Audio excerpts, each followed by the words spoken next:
प्यारे बच्चों, स्वागत है आप सभी का माय स्ट्रगल एकेडमी के यूट्यूब चैनल पर। बच्चों, आज हम हिंदी विषय का मॉडल पेपर लेकर आए हैं। कक्षा 8 के विद्यार्थियों के लिए बहुत इम्पोर्टेंट है। आज की वीडियो में हम हिंदी विषय ये जो मॉडल पेपर है इसके क्वेश्चंस को सॉल्व करवाएंगे। और आज की वीडियो में हम बताएंगे कि इस पेपर को करने के लिए आपको कितने घंटे का समय दिया जाएगा और इसका पूर्णांक कितने का है, आप किस प्रकार से कौन सा प्रश्न करेंगे, कौन सा प्रश्न छोड़ देंगे आपको, ये सब आज की वीडियो में हम बताने वाले हैं। और वीडियो के अंत में हम ये बताएंगे कि इस पेपर की आपको पीडीएफ कहाँ से मिल सकती है। तो सभी बच्चे इस वीडियो को ध्यानपूर्वक देखेंगे। और अगर वीडियो को पहली बार देख रहे हैं तो वीडियो को लाइक करें, चैनल को सब्सक्राइब करें और अपने दोस्तों के साथ इस वीडियो को शेयर करें। सीबीएसई बोर्ड से संबंधित यह पेपर है, सभी बच्चे इस पेपर को ध्यानपूर्वक देखेंगे। इसके लिए समय दिया गया है 2 घंटे 30 मिनट। पूर्णांक इसका 50 का रहेगा। और इसके लिए कुछ निर्देश दिए गए हैं कि सभी प्रश्न अनिवार्य हैं, यानी कि आपको सारे प्रश्नों के उत्तर देना है, कोई भी प्रश्न छोड़ना नहीं है। इसके बाद दूसरा निर्देश है कि इस प्रश्न पत्र में 4 खंड हैं। कितने खंड हैं? 4 खंड हैं, क, ख, ग और घ।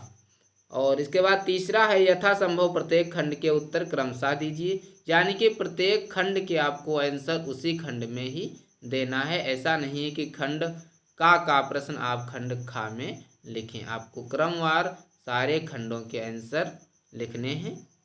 तो पहला खंड का खंड आता है। खंड का है अपठित बोध। इसका आपको क्या करने हैं? अपठित बोध से संबंधित आज हम क्वेश्चन करेंगे। तो पहला प्रश्न है कि निम्नलिखित गद्यांश को पढ़कर नीचे दिए गए प्रश्नों के सही विकल्प चुनकर उत्तर लिखिए। यानी कि ये जो खंड दिया गया है इसको आपको पढ़ लेना है, उसके बाद इसके नीचे जो क्वेश्चन दिए गए हैं उनको करेंगे हम।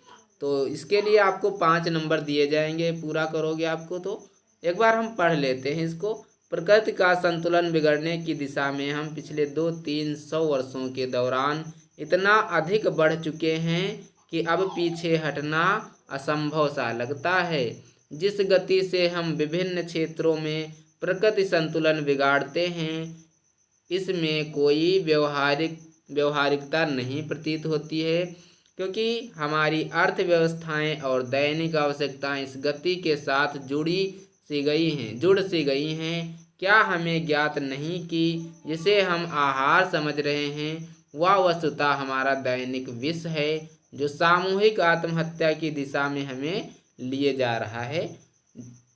जंगलों को ही ले लो, यह एक प्रकट तथ्य है कि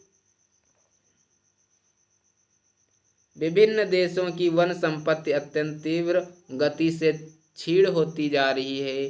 भारत के विभिन्न प्रदेशों, विशेषकर पूर्वांचल के राज्यों तराई, उत्तर प्रदेश, हिमाचल प्रदेश, कश्मीर आदि के जंगल भारी संख्या में काटे जा रहे हैं।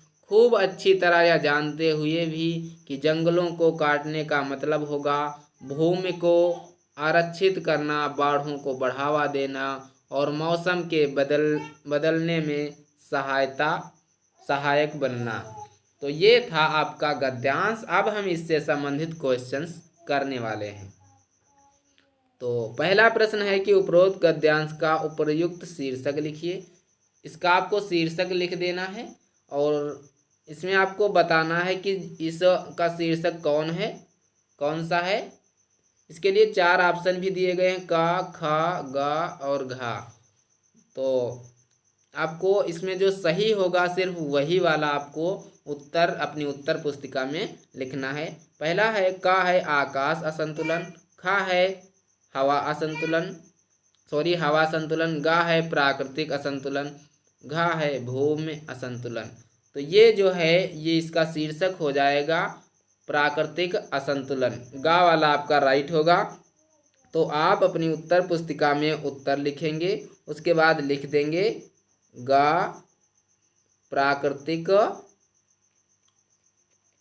प्राकृतिक असंतुलन। आप प्राकृतिक असंतुलन लिखेंगे, इस प्रकार से लिख देंगे। इसके बाद दूसरा प्रश्न है कि प्राकृतिक असंतुलन कितने वर्षों के दौरान बिगड़ा। तो अभी हमने पढ़ा था कि प्राकृतिक जो असंतुलन है वो कितने वर्षों के दौरान बिगड़ा। तो इसके लिए ऑप्शन दिए गए हैं। का है 8-10-100 वर्षों में, खा है 1-2-100 वर्षों में, गा है 8-900 वर्षों में, घा है 2-300 वर्षों में। तो इसके लिए जो सही आंसर हो जाएगा वो हो जाएगा आपका घा वाला। 2-300 वर्षों में क्या हुआ है, जो प्राकृतिक असंतुलन है वह बिगड़ा है। तो आप अपनी उत्तर पुस्तिका में उत्तर नंबर डाल लेंगे। उत्तर नंबर 2 लिख लेंगे, खंड ऊपर लिखेंगे, उसके बाद लिख देंगे घा 2-300 वर्षों में लिख लेंगे। इस प्रकार से करेंगे। तीसरा प्रश्न है कि विभिन्न देशों की कौन सी संपत्ति तीव्र गति से क्षीण होती जा रही है। इसके लिए भी 4 ऑप्शन हैं। का है खेत, खा है वन, गा है फसल, घा है पौधे। तो इसके लिए जो सही आंसर है वो है आपका खा वाला वन। वन क्या हो रहे हैं, हम प्रत्येक देश से नष्ट होते जा रहे हैं, क्षीण होते जा रहे हैं।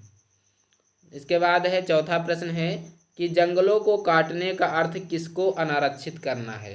इसके लिए 4 ऑप्शन दिए गए हैं। ऑप्शन का है कि आकाश को, खा है पाताल को, गा है भूमि को, घा है बादलों को। तो अभी हमने पढ़ा कि जो जंगलों को काटने का अर्थ है कि भूमि को अनारक्षित करना है ना, अभी हमने पढ़ा था इसका आंसर। इसके बाद 5वां प्रश्न है जंगलों को काटने से किसको बढ़ावा मिलता है।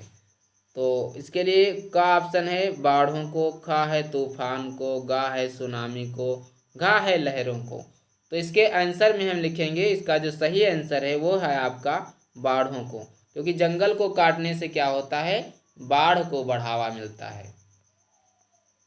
इसके बाद प्रश्न 2 है कि निम्नलिखित पद्यांश को पढ़कर नीचे दिए गए प्रश्नों के सही विकल्प चुनकर उत्तर लिखिए।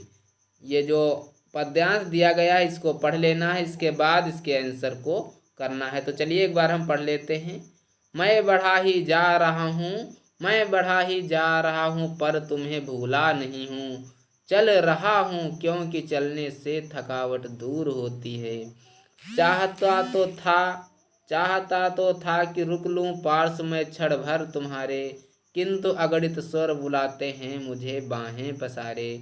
अनसुनी करना उन्हें भारी प्रवंचन का पुरुषता, मुंह दिखाने योग्य रखेगी न मुझको स्वार्थ परता। इसके बाद है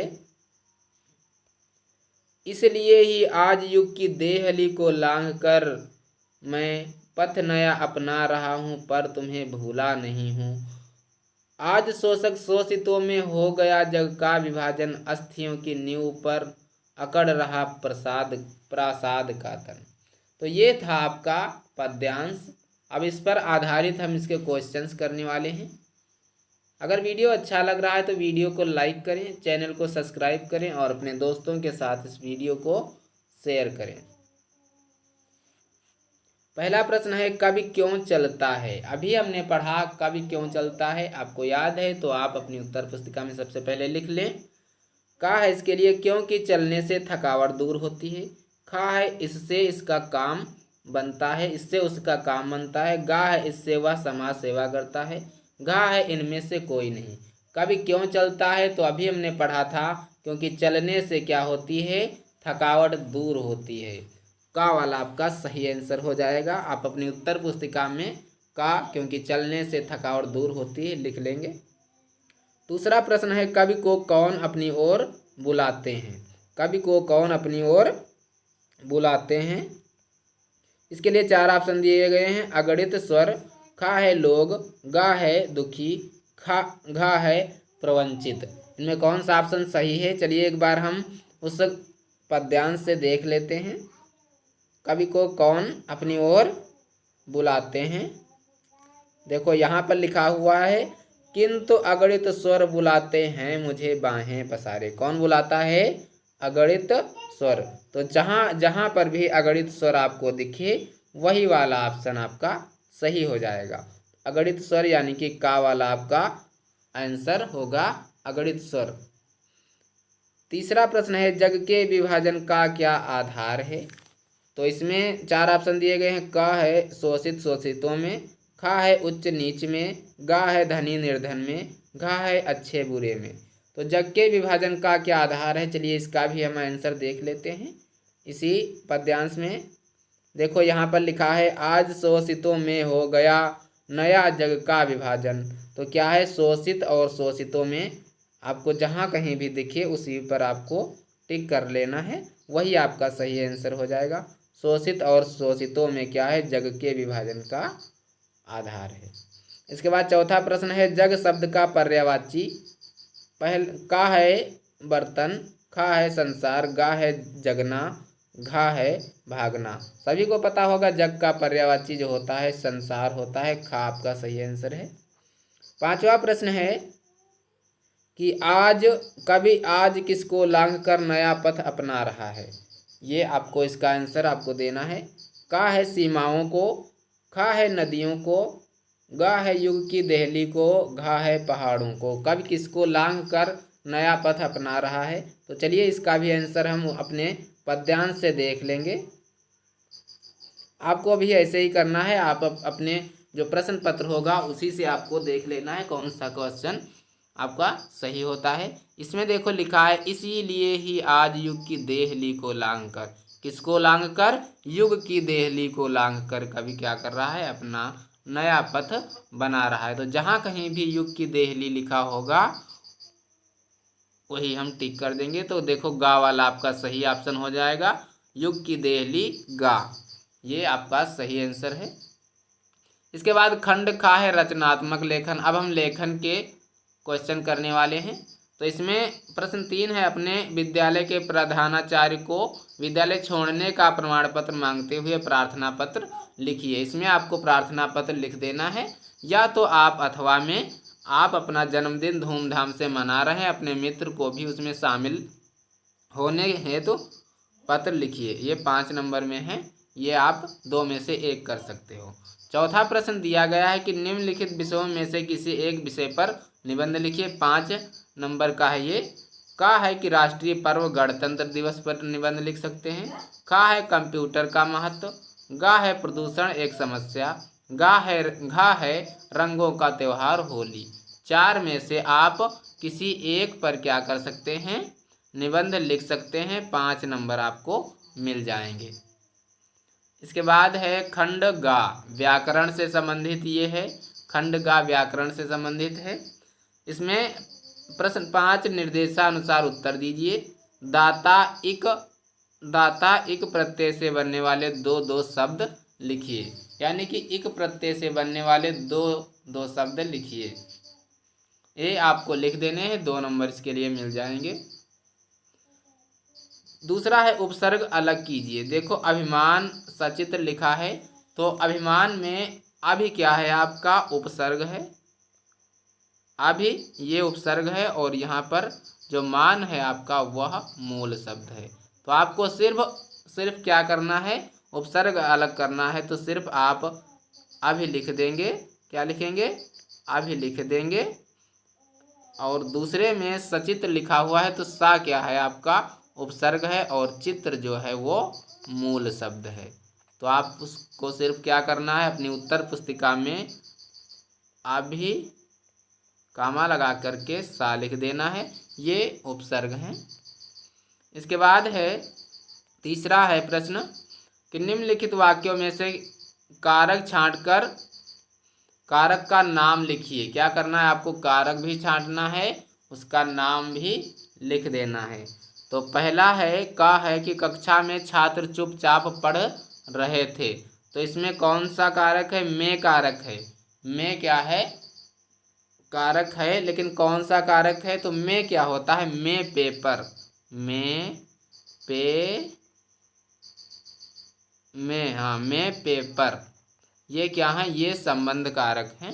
तो हम इसमें लिखेंगे संबंध कारक। इसके बाद खा है पेड़ से पत्ता गिरा। तो कर्ता ने कर्म को कर्ण से संपादन के लिए अपादान से अलग, देखो से आया तो अपादान कारक है, क्या है, अपादान। अपादान कारक है, क्योंकि अपादान कारक जब होता है तो हम जब कोई चीज़ अलग होती है किसी से उसके लिए लगाते हैं। तो देखो क्या हो रहा है, पेड़ से पत्ता क्या हो रहा है, गिर रहा है, यानी कि पेड़ से पत्ता अलग हो रहा है, तो हम इसमें अपादान कारक लगाएंगे। इसके बाद चौथा प्रश्न है, चौथा है निम्नलिखित मुहावरों का प्रयोग करते हुए वाक्य बनाइए। आपको ये दो मुहावरे दिए गए हैं, आँखों से ओझल होना और डींगे हाँकना। इनका आपको अपने उत्तर पुस्तिका में बना लेना है, 2 नंबर ये भी मिलेंगे। पांचवा है निम्नलिखित शब्दों के दो दो पर्यायवाची लिखिए। दो दो पर्यायवाची लिख देने हैं आपको। 2 नंबर का है दिवस और मैया का। दिवस का एक तो आप दिन लिख सकते हो और एक आप अपने हिसाब से लिख लेना। मैया का है, मैया का माँ लिख लेंगे और माता लिख लेंगे, ये आप लिख सकते हो। इसके बाद खंड घ है कि पाठ्य पुस्तक व पूरक पाठ्य पुस्तक, जिससे संबंधित क्वेश्चन दिए गए हैं। प्रश्न 6 है कि निम्नलिखित गद्यांश को पढ़िए तथा पूछे गए प्रश्नों के उत्तर दीजिए, 5 नंबर में है। चलिए हम इस गद्यांश को पढ़ लेते हैं। वे सभी सजीव हैं, सांसें ले रहे हैं, 100% बोल रहे हैं। 78 मुर्दा इंसान जिंदा हो गए हैं, उनको बोलते बातें करते देखो। देश की पहली सवाक बोलती यानी कि फिल्म आलम आरा के पोस्टरों पर विज्ञापन की ये पंक्तियाँ लिखी हुई थी। 14 मार्च 1931 की वह ऐतिहासिक तारीख भारतीय सिनेमा में बड़े बदलाव का दिन था। इसी दिन पहली बार भारत के सिनेमा ने बोलना सीखा था। हालांकि वह दौर ऐसा था जब मूक सिनेमा लोकप्रियता के शिखर पर था। चलिए इसके आंसर अब हम करेंगे, इसके क्वेश्चंस के आंसर देंगे। लेखक और पाठ का नाम लिखिए। आपको अपने लेखक और पाठ का इसमें नाम लिख देना है कि ये जो गद्यांश है वो किस पाठ से आया हुआ है और इसके लेखक कौन है, ये इतना आपको करना है। दूसरा प्रश्न है आलम आरा फिल्म के पोस्टरों पर क्या लिखा था। तो चलिए देख लेते हैं इसी गद्यांश में क्या लिखा था। हाँ, तो इसमें लिखा था कि वे सभी सजीव हैं, सांसें ले रहे हैं, 100% बोलते हैं, 78 मुर्दा इंसान जिंदा हो गए हैं, उनको बोलते बातें करते देखो। ये क्या थी, पोस्टरों का विज्ञापन था।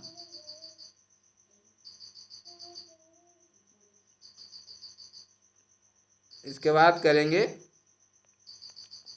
तीसरा है कि भारतीय सिनेमा की ऐतिहासिक तारीख क्या थी।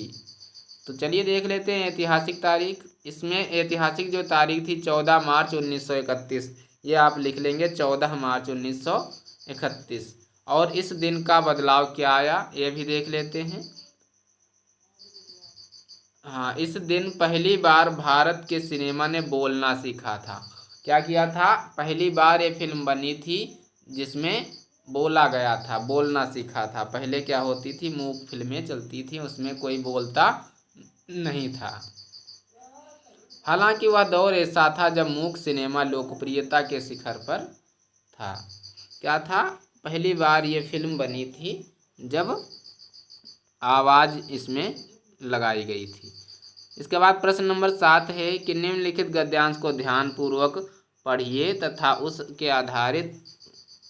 पर आधारित प्रश्नों के उत्तर संक्षेप में लिखिए। इस पद्यांश को आपको पढ़ लेना है, उसके बाद इनके नीचे दिए गए प्रश्नों के उत्तर देना है। चलिए हम पढ़ते हैं। मैया कबही बढ़ेगी चोटी, कित बार मोहि दूध पियावत भैया आजहूँ है छोटी।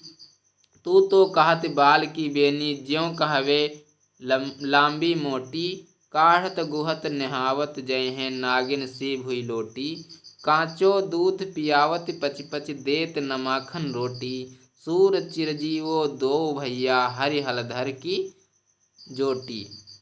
तो अब इसके हम क्वेश्चंस करेंगे, इसके आंसर करेंगे, इन क्वेश्चंस के आंसर देंगे। कहा है कि कवि और कविता का नाम लिखिए, ये आपको नाम लिख लेना है। कवि कौन सा है?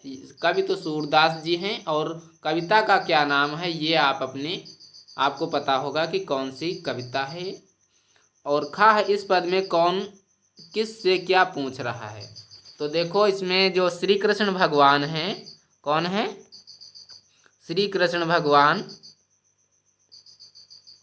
वे क्या करते हैं? अपनी माँ से पूछ रहे हैं, कुछ भी क्या है वो अपनी माँ से पूछते हैं। इसके बाद गा है, ये हम लिख देंगे कि श्री कृष्ण भगवान अपनी माँ यशोदा से पूछते हैं, इतना हमको लिखना है। गा है, माता यशोदा कृष्ण को क्या देती हैं और बालक क्या चाहता है? तो देखो यहाँ पे लिखा हुआ है, काचो दूध पियावत पच पच देती नमाखन रोटी। यानी कि श्री कृष्ण भगवान कहते हैं, यानी कि बालक श्री कृष्ण भगवान कहते हैं कि माँ मुझे आप सिर्फ अधपका हुआ दूध अधपका दूध पका पका करके देती हो, और क्या नहीं देती हो? माखन रोटी नहीं देती हो। इसके बाद प्रश्न नंबर 8 है कि निम्नलिखित प्रश्नों के उत्तर संक्षेप में लिखिए। 10 नंबर में है ये। ओस की बूंद क्रोध और घृणा से क्यों कांप उठी? आपको अपनी नोटबुक में क्वेश्चन लिखवाए होंगे, वहां से आप इसको लिखना पड़ेगा आपको। खा है, बाज जिंदगी भर आकाश में ही उड़ता रहा, फिर घायल होने के बाद भी वह उड़ना क्यों नहीं चाहता था? फिर घायल होने के बाद भी वह उड़ना क्यों नहीं चाहता था? गा है, गौरैया और गौरा के बीच किस बात पर बहस हुई? गौरैया को अपनी इच्छा पूरी करने का अवसर कैसे मिला? घा है, साइकिल आंदोलन से पुडुकोट्टई की महिलाओं के जीवन में कौन कौन से बदलाव आए हैं? ड अंगा है कि बिलवासी जी ने रुपयों का प्रबंध कहाँ से और कैसे किया था? तो ये था आपका मॉडल पेपर। इसके बाद कुछ और प्रश्न हैं। प्रश्न 9 है कि कायरता के साथ सुख भोगना अथवा वीरता के साथ दुख भोगना, आप किस प्रकार के जीवन को पसंद करते हैं? 4 नंबर इसके लिए दिए जाएंगे। इसके लिए अथवा भी है, यानी कि आप या तो ये कीजिए या ये कीजिए। घर के सामान्य काम हो या निजी काम, प्रत्येक व्यक्ति को अपनी योग्यता के अनुरूप उन्हें काम करना आवश्यक है, क्योंकि वर्णन कीजिए, इसका वर्णन आपको कर देना है। इसके बाद प्रश्न नंबर 10 है कि भारत की खोज के आधार पर निम्नलिखित में से किन्हीं 3 प्रश्नों के उत्तर दीजिए। 6 नंबर में है ये। 4 प्रश्न दिए गए हैं, 1 2 3 4 का ख ग घा 4 दिए गए हैं, सिर्फ 3 प्रश्नों के उत्तर देना है, एक आप कोई भी छोड़ सकते हो। कहा है कि भारत में पर्दा प्रथा कब और कैसे शुरू हुई? इसका आंसर आपको अपनी उत्तर पुस्तिका में लिखना है। कहा है 18वीं शताब्दी में भारत पर अधिकार के दावेदार कौन कौन थे? गा है, अमीर खुसरो कौन था? उसकी प्रसिद्धि का क्या कारण थे? घा है, अजंता एलोवेरा की गुफाओं के बारे में बताइए। इनमें से आप 4 सिर्फ आपको करना है, एक कोई भी आप छोड़ सकते हो। तो ये था आपका क्वेश्चन पेपर। आशा करता हूँ आपको वीडियो बहुत पसंद आई होगी। अगर वीडियो पसंद आई है तो वीडियो को लाइक करें, चैनल को सब्सक्राइब करें, और अगर आप इस प्रश्न पत्र की PDF पाना चाहते हैं तो आप हमारे टेलीग्राम चैनल को ज्वाइन कर लें। टेलीग्राम चैनल का लिंक डिस्क्रिप्शन में दिया गया है, वहां से जाकर आप टेलीग्राम चैनल को ज्वाइन कर सकते हैं। और अगर आप हमसे कुछ पूछना चाहते हैं तो भी आप टेलीग्राम माध्यम के द्वारा मैसेज करके आप कुछ भी पूछ सकते हैं। मिलते हैं अगले वीडियो में, तब तक के लिए जय हिंद, नमस्कार।